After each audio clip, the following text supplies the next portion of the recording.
podcast.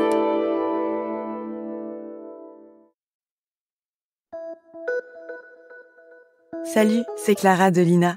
Cette semaine, dans La vie d'avant, je vous emmène à la rencontre de Marthe, étudiante en 3e année à Centrale. On est en 1962 et on peut dire qu'avoir choisi la voie scientifique plutôt que littéraire fait d'elle une vraie rebelle. Non seulement elle va sortir diplômée d'une des plus prestigieuses écoles françaises, mais elle va aussi devenir ingénieure et donc pourra être à la tête d'une équipe d'hommes. Bien, moi, je pense surtout quand j'étais dans les classes préparatoires aux grandes écoles, il y a d'abord eu l'influence de mes professeurs qui voulaient absolument me faire préparer l'école normale supérieure pour les filles. Et cela explique en partie que beaucoup s'orientent vers cette branche-là. Et d'autre part, les autres hésitent à rentrer dans les classes préparatoires aux grandes écoles parce qu'elles demandent vraiment un trop grand effort et c'est une vie épouvantable. Mademoiselle, vous vous appelez comment? Marthe Pavie.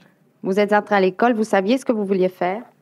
Eh bien non, pas exactement. J'ai toujours eu envie de piloter. Seulement, cela m'a paru de prime abord tout à fait inaccessible pour une jeune fille. Et comme j'étais soi-disant douée en mathématiques, j'ai pensé m'orienter vers la branche ingénieur.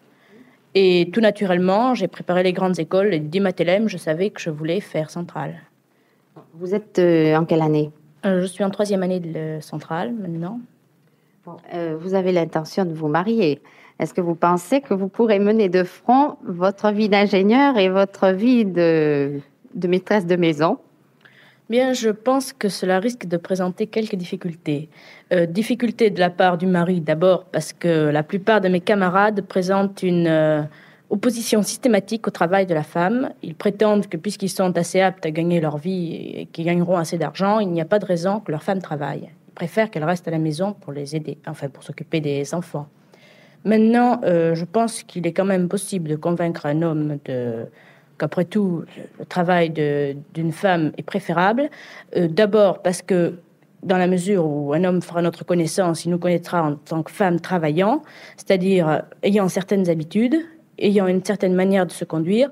Et je pense que si je devais rester, par exemple, dans mon foyer, à m'occuper uniquement de mes enfants, faire la cuisine, etc., je changerais complètement, même dans mon caractère. Enfin, je serais plus moi. Voilà, c'est la fin de cet épisode de La vie d'avant, produit par Lina.